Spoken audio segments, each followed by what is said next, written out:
Welcome to another change-making conversation from Baptist News Global.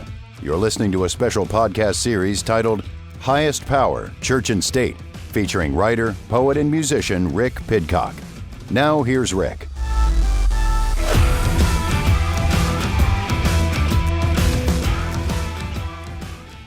This is our 12th episode, so you may be starting to pick up on how I process the news, not primarily through a political partisan lens, but through the lens of a theology that names when powerful people prioritize self over neighbor, and that values listening to the perspectives of those on the underside of power.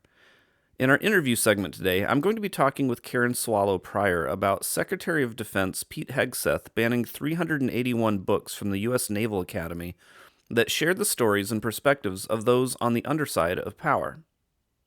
But first, I want to consider how this lens of self and neighbor can be applied to the news about tariffs and immigration over the past few days. Typically, when a topic is explored, it's examined through critical thinking skills and felt through empathy or connecting in our common humanity. When it comes to immigration, we can use our critical thinking skills to figure out what the law says, and then identify ways in which our immigration system is broken, and come up with solutions. But there's also a deeply human element to all of this that we feel when we read stories of a Maryland father being deported and sent to a Salvadoran prison based on an administrative error, and then when we learn of the powerful people in our government refusing to do what it takes to bring him back. Elsewhere in immigration, ProPublica this week interviewed civilian flight attendants who are hired to work on deportation flights. According to these flight attendants, they've been instructed in the case of an emergency to simply get off the plane and not to concern themselves with the migrants who are in chains. During one of their flights, a little girl collapsed, which led to an emergency landing in Arizona. And when ICE officials took the girl and her mother to the hospital, they ordered the father to stay on the plane. According to a flight attendant, the father had to sit there while his daughter was being taken away without knowing if she would even survive. So the flight attendant yelled at the ICE officer, "This is not okay." But then she said the officer told her, "Only one can go. That's the rule." So there's the rule of law, which can and should be analyzed. But justice isn't necessarily following the rule of law, whatever it may be. Justice has to involve our deeper humanity. Whatever you think about our immigration system, as humans, we should recognize the power dynamic at play and be moved to lament the experience of this family being broken up in the middle of a medical emergency. On the other hand, we have tariffs. And again, I'm not an economist. Most of us aren't. Still, we can use our critical thinking skills to learn about how tariffs have affected our economy in the past, and to learn about the difference between countries having different tariff rates on one another and trade deficits. But from a human standpoint, one of my concerns is how this topic has led us to talking about our neighbors in dehumanizing ways. For example, listen to the way Vice President J.D. Vance spoke of manufacturing workers in China. We borrow money from Chinese peasants to buy the things those Chinese peasants manufacture. The vice president of the most powerful and wealthiest nation in human history talking about Chinese peasants? Does that mindset soften our hearts toward our neighbors, or harden our hearts toward them? Or consider these words from President Trump. I'm telling you, these countries are calling us up, kissing my ass. They are dying to make a deal. Please, sir, make a deal. I'll do anything, sir. And then I'll see some rebel Republican, some guy that wants to grandstand, say, I think that Congress should take over negotiations. Let me tell you, you don't negotiate like I negotiate. The president of the most powerful and wealthiest nation in human history is saying, these countries are calling me up and kissing my ass.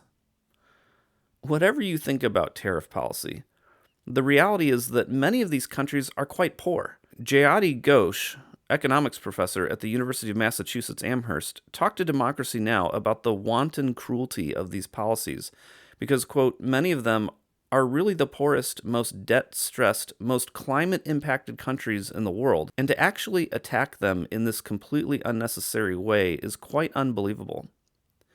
Of course, if you're a smaller, poorer country filled with people who are willing to do manufacturing work, the United States is going to purchase more from you than you'll be able to afford to purchase from the United States. And that's going to create a trade deficit for the United States. But that doesn't mean the poor country is taking advantage of the U.S.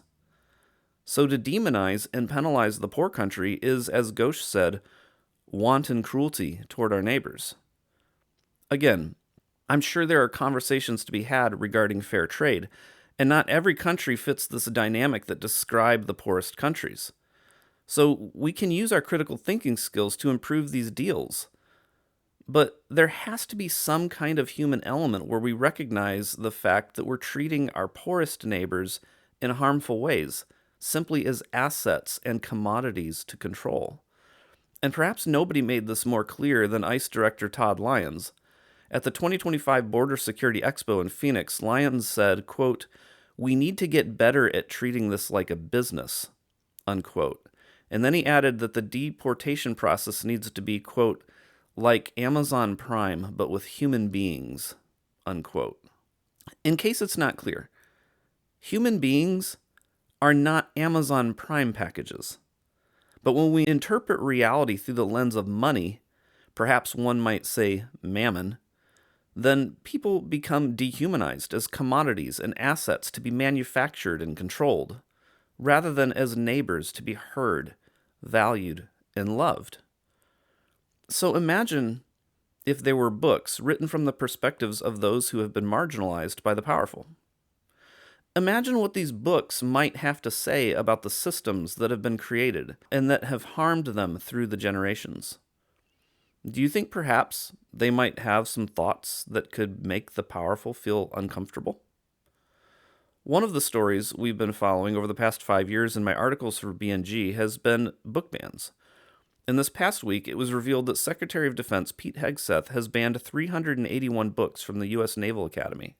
So given her experience teaching literature at conservative Christian higher education institutions, I wanted to discuss this with Karen Swallow Pryor, who is an English professor and the author of The Evangelical Imagination: How Stories, Images, and Metaphors Created a Culture in Crisis.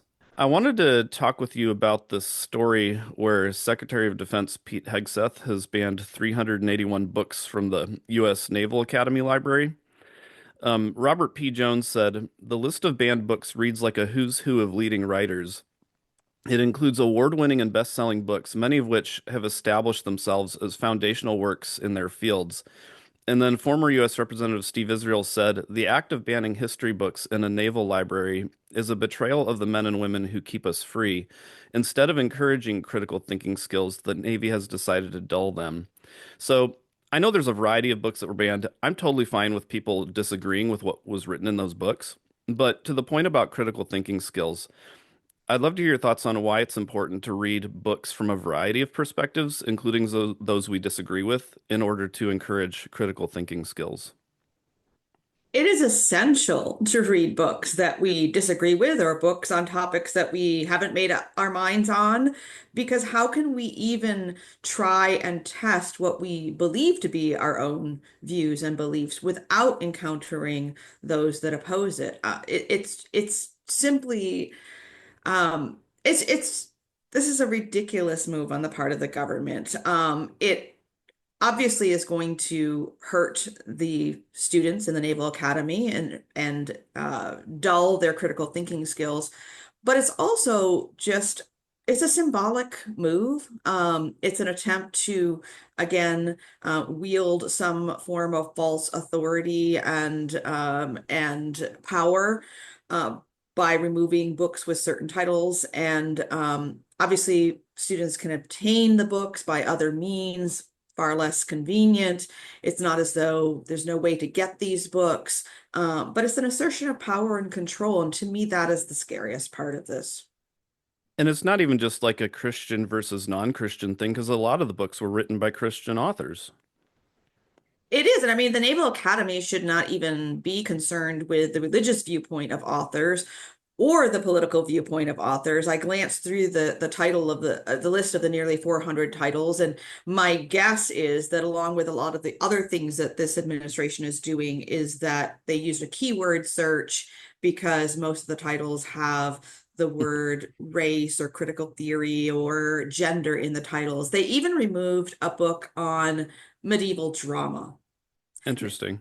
I did not know people were reading much about medieval drama these days. I wish that they would, but it had the word gender in the title. And so this this kind of move is exactly why the humanities are so important, because my suspicion is that some sort of machine or code removed these titles based on word searches.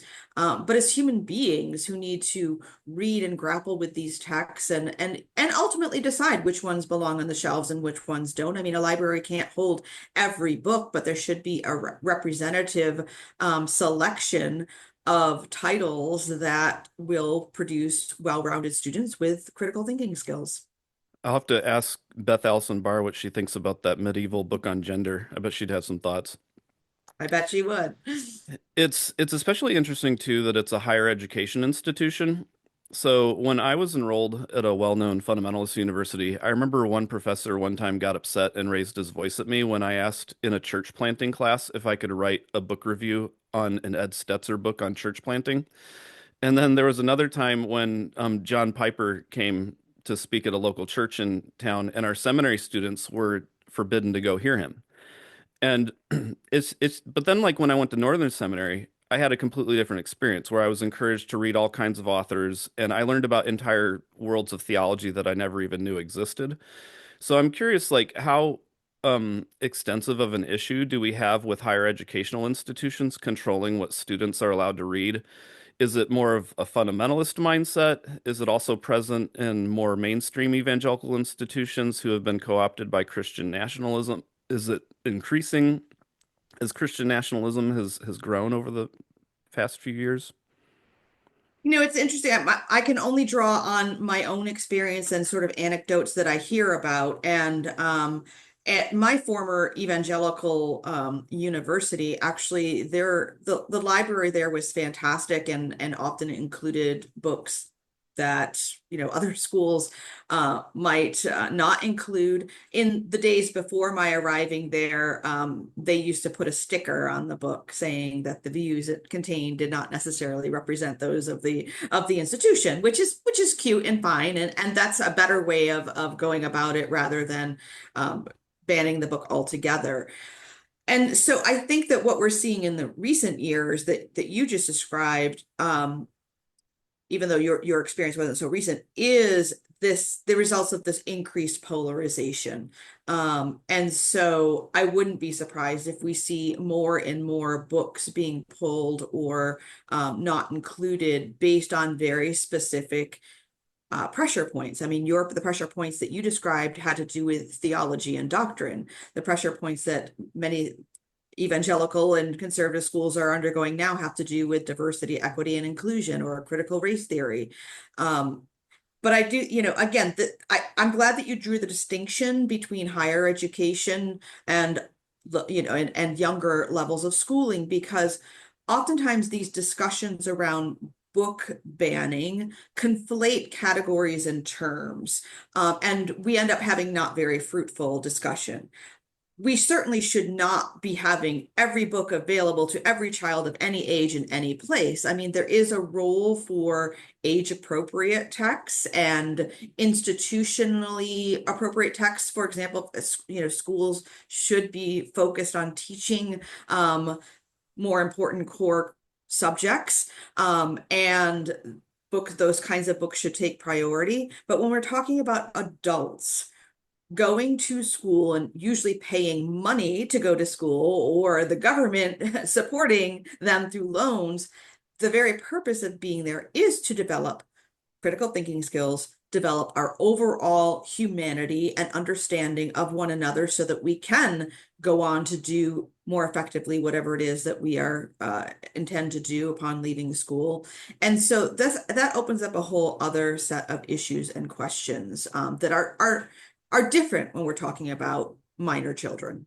Yeah, and it's interesting too, like, um, again, my experience is in in the Christian higher education world, and for me, like, even though I was between 18 and 22 years old when I went to college, I remember being told by my college that they were my in loco parentes. They were basically my parents. And so I was still treated like I was 6 or 7, basically. Um, and so it's just, I don't know if you have any thoughts on like how maybe Christian educational institutions can open up to treating their students a little bit more like adults and at that age, helping them, discover some of these things and explore some of it.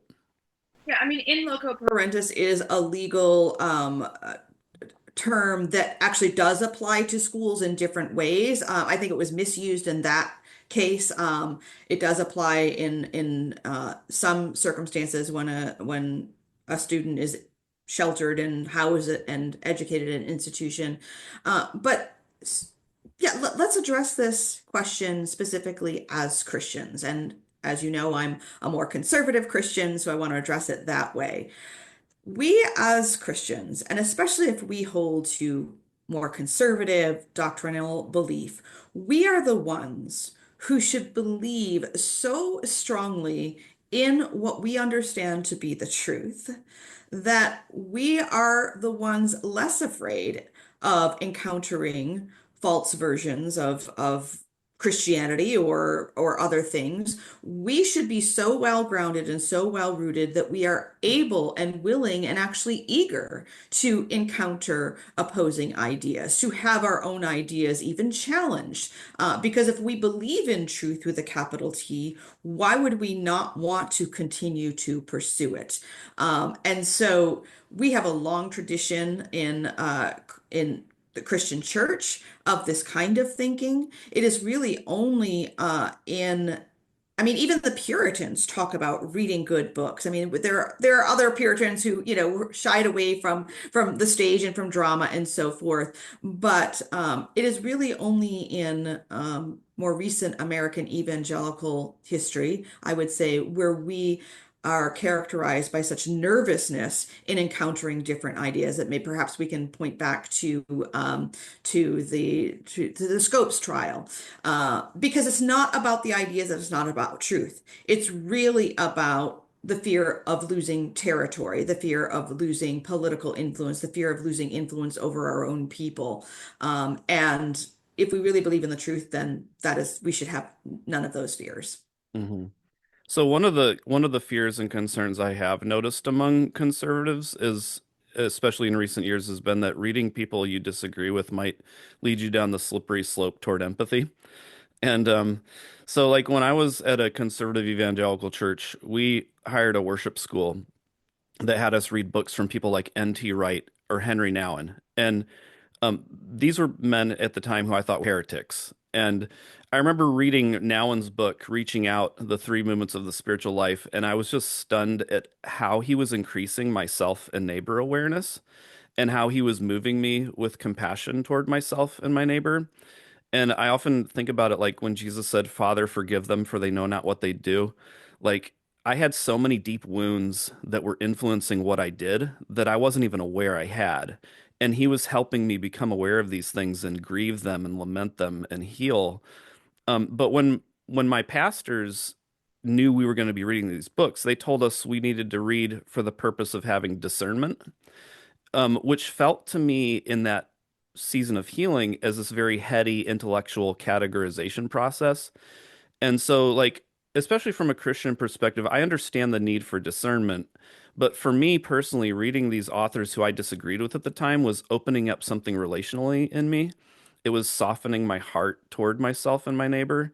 And so I'd love to hear your thoughts on how reading books can not only be an intellectual exercise of increasing our critical thinking skills, but also can be a softening of our hearts toward one another. Yeah, and I think you've just gotten to the crux of the matter. There are people who do not want our hearts softened.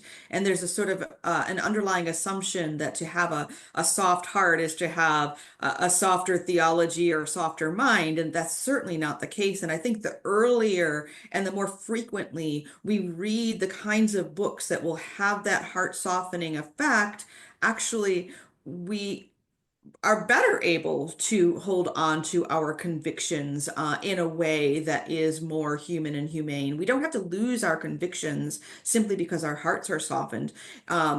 Reading books like this that show us different ways of thinking, different ways of understanding, can change how we hold our beliefs. Yes, they can change our beliefs. I'm certainly not denying that. I mean, what would be the point of reading anything if we weren't going to learn and grow from it? But it does, as you suggest, more importantly, shape our character, form our hearts, which is a different thing from changing our beliefs. It can have an effect on how we hold our beliefs, how we apply our beliefs, and how we interact with others who have the same or different beliefs. This is what reading does. I mean, the Bible is a book. It is written. We are meant to read it, and we are meant to read, period. Not every culture and every civilization has been blessed with that ability and gift, but I see Christianity and I see the church as having moved throughout history toward fulfilling our calling as beings who interpret, beings who make meaning, beings who read, whether literally or metaphorically. And there's something about that very process that does allow us to express more fully our humanity as creatures made in the image of God. Yeah.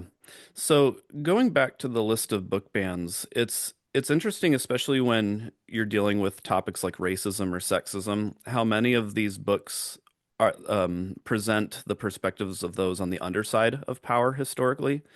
And it's also notable how those who have historically been in power seem unwilling to sit silently and listen to the harm and exile that have been passed down through the generations. And I think it's really odd because, like, looking at it from a Christian perspective, if Christians believe in sin and want to make the blessings of God known as far as the curse is found, why is it so difficult to read about the extent and effects of sin without getting defensive? And I'm like, since Jesus teaching in the Sermon on the Mount subverts our assumptions about power and about God's presence with the lowly, I wonder how following the Sermon on the Mount might help lower some of those defenses and free Christians to listen to their neighbors and to soften their hearts toward those who are on the underside of empire. This question or this matter of defensiveness really gets to the heart of it, right? I mean, what does anyone in power have to lose by listening to the stories of those outside the halls of power, those who are marginalized? If they if they have nothing to, well, it seems in their defensiveness that they understand that the thing they have to lose is their power, because there is no risk of losing again their convictions, their beliefs, their understanding, just by reading something, unless that reading is going to lead them further into a truth that they are unwilling to accept or embrace. If it's not truth contained in the book, then no harm, no foul. So of course we should be following Jesus' teachings on the Sermon of the Mount on the Mount, and reading books is a way of doing that, and giving up our power is a way of doing that, especially the power over what people read. It's if it weren't so dangerous, it would actually be very silly. Hmm. As we look at people grasping for power in the most desperate of ways, including trying to exert control over what young scholars who are going to defend our country and lead in the world over what they read. Yeah, and like in a more specific context to apply this, like I think about in terms of songs, reading song lyrics that were written during the Civil War. Like the song lyrics that white Christians wrote were very different than the song lyrics that black Christians wrote who had to hide and sing under wash bins.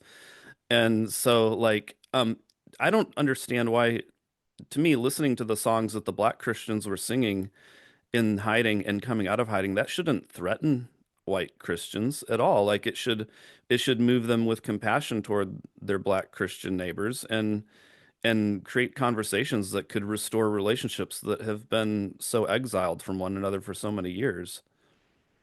Yeah, I mean, I agree. And the only, if that isn't the response, then and defensiveness and feelings of guiltiness and shame are the response, then those are things that need to be faced, not denied. Yeah. Well, thank you very much for coming on and sharing your thoughts with us. Thanks for this discussion. I thought it was especially interesting how she asked, "What does anyone in power have to lose?" And when she said, "It seems in their defensiveness that they understand that the thing they have to lose is their power." When the powerful begin to, as Trump would say, get the yips, is when they start to lose something. In the tariff conversation, it may be their 401k or their savings. It resonates with those in power when we talk about all those foreign nations taking advantage of us, and when we redefine the golden rule, as Trump and as a Liberty University VP has, as whatever you do to us, we're going to do to you. But suddenly, once the effects of the tariffs hit the pocketbooks of the powerful, they start having questions. Or in the immigration conversation, it's one thing to think in terms of rules and statistics, but when your spouse gets taken from you and you don't know where they're being taken or if you'll ever see them again, suddenly you have questions you didn't have before. Of course, we're not always going to agree with every perspective written on the underside of power. Those who write on the underside of power don't even agree amongst themselves. But agreement shouldn't stand in the way of softening our heart toward one another by listening to someone's experience and lamenting the exile they felt. So rather than waiting to connect with our neighbors and our common humanity until something affects ourselves, maybe we could begin by reading their books. That's it for today. Thank you for listening. Please like, subscribe, and rate us on your favorite podcast platform, and we'll be back with another episode on Monday. This has been another change-making conversation from Baptist News Global. The episode you've just heard is part of a special podcast series titled Highest Power, Church and State. Be sure to follow BNG daily at baptistnews.com and subscribe to get notifications about future episodes. Baptist News Global is a national nonprofit news service that is independent, free, and faithful. BNG is supported by readers and listeners like you. Learn more at baptistnews.com.